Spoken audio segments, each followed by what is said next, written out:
So did Batman's loyal butler, friend, and surrogate father best the Man of Steel one-on-one? Those of you who read Injustice know the answer. In at least one reality, yes. Thanks to some Kryptonian technology in the form of a super pill, he sure did. Don't click away. This will be interesting, I swear. Hey you fancy nerds, I'm Jay, and this is a quick take. Let's do a character spotlight on Alfred Pennyworth and review his role in Injustice Year 1. Spoilers ahead, but only for Year 1.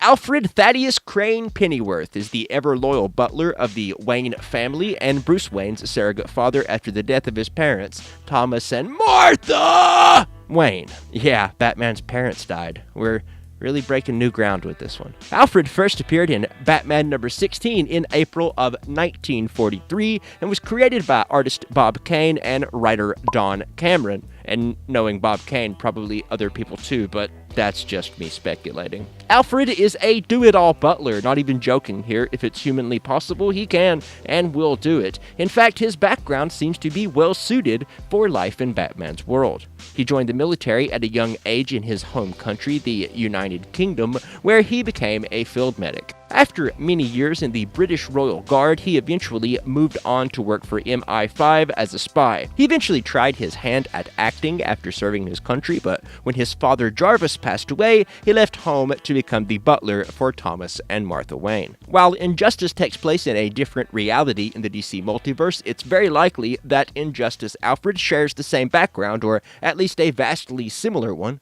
So now let's talk Injustice. A quick recap. Superman grabbed who he thought was Doomsday and flew into space, but it was Lois Lane who was pregnant with his unborn child.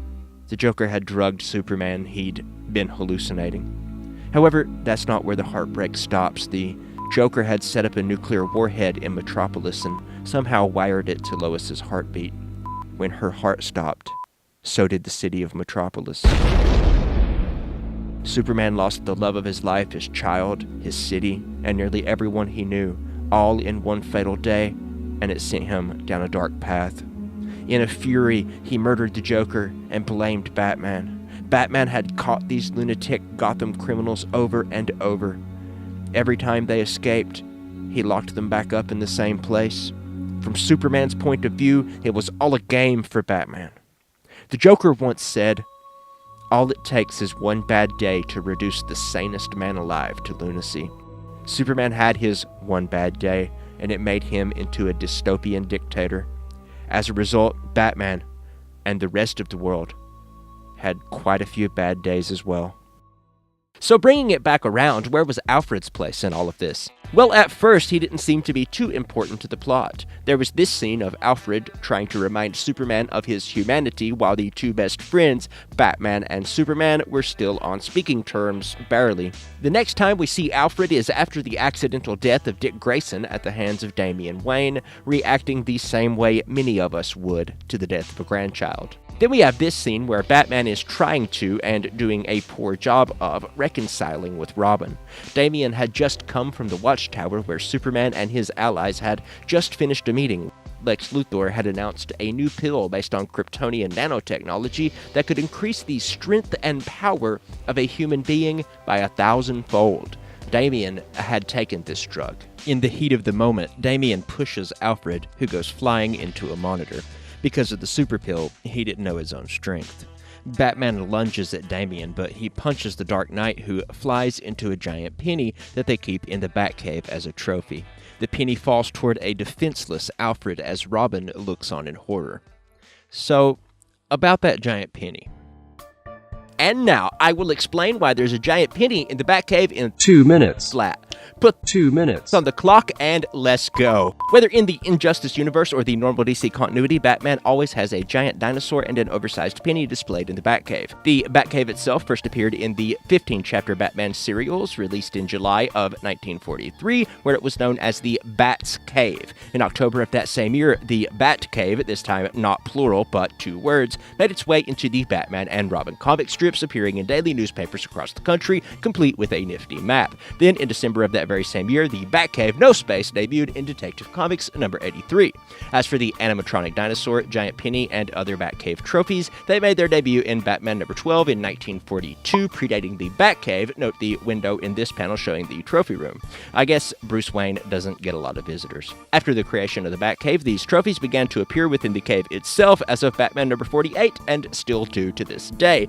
But where do they come from? Well, like many comic stories, the origin of these two trophies have been told, updated, and retold, but originally the dinosaur first appeared in Batman number 35, wherein Batman and Robin are invited to the opening of an animatronic dinosaur-themed island amusement park called Dinosaur Island, where supervillain hijinks ensue. The Giant Penny first appeared in World's Finest number 30, when small-time crook Joe Coyne, haha, see what they did, tried to rob a store of all of its pennies and was arrested. Upon his release, he took the name the Penny Plunderer and vowed to get his revenge by committing penny-themed crimes, you know, as you do. The Giant Penny was a display at a coin and stamp exhibit where the plunderer was attempting to steal it along with the first 1-cent coin ever minted. Batman used the Giant Penny in the fight because of course he did. In Batman the Animated Series, the villain Two-Face tied Batman to a Giant Penny which rested on an oversized coin-flipping machine. If the coin landed on the side Batman was tied to, then Batman would be crushed to death. But even if it landed on the other side, the impact would break every bone in Batman's body, a classic no-win Two-Face style situation that Batman managed to win anyway,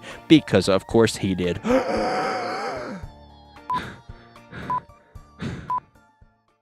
And we're back. Where were we? The Giant Penny was about to crush Alfred when Hawkgirl literally appeared out of nowhere to hold it up and save Alfred's life. Unfortunately, this display of strength tipped off Damian to the fact that Hawkgirl was actually the Martian Manhunter, a shape-shifting hero that had been posing as Hawkgirl in order to spy on Batman and his allies. This did not end well for Martian Manhunter. In response to this, Superman tried to out Bruce Wayne as Batman. While Batsy was able to cut the power to the Watchtower before the message got out, Superman tweeted his secret identity to the masses with the help of Cyborg. The next time we see Alfred, he's giving Batman a list of things to take from the mansion as he flees. Batman tries to get Alfred to distance himself from Bruce Wayne, but ultimately, he can't leave Alfred behind after all. He's the first thing on the list. Now, skipping ahead, Batman and his allies have infiltrated Superman's Fortress of Solitude at great cost and acquired one of these Kryptonian super pills. Batman must now return to the Batcave in order to analyze the pill so that it can be synthesized. And the problem with that plan is that it's the first place Superman will check, and he is not happy, to say the least. Batman tries to stall Superman using a variety of tactics, and as the scan completes, he dives for the super pill, his only chance to make it out. Superman stops him before he can get to it, however, and breaks the back of the Batman. It's only then that Superman realizes what's actually going on, and in a fit of anger, he tortures Batman in an attempt to find out where the scan of the Kryptonian super pill was sent. In a rare moment of clarity, Superman stops to consider his actions, and that's when Alfred, after having taken the pill, headbutts the Man of Steel, sending blood flying everywhere. Alfred hits Superman repeatedly, so hard that his punches leave craters in the floor of the Batcave. He picks up his surrogate child, Bruce Wayne, and carries him to the safety of the Batcave transporter. This isn't the end of Superman, however. In fact, this story is only getting started. Okay guys, this quick take was a little different, and I know this video is a bit all over the place, but I hope you enjoyed it anyway. Jump down to the comments section below and let me know what you think. Don't forget to subscribe to the channel, share this video on Facebook, Twitter, and Reddit, and ring that bell so that you know when we upload videos and do live stream events. This video is brought to you by our lovely patrons on Patreon. You can support the channel at patreon.com/fancyteeth. If you can't afford Patreon, then you can still be a huge help by sharing this video on Twitter, Facebook, and Reddit. You can also come chat with me directly on Discord, link in the description below. Until next time, guys, be kind to each other. I'm Jay Parks.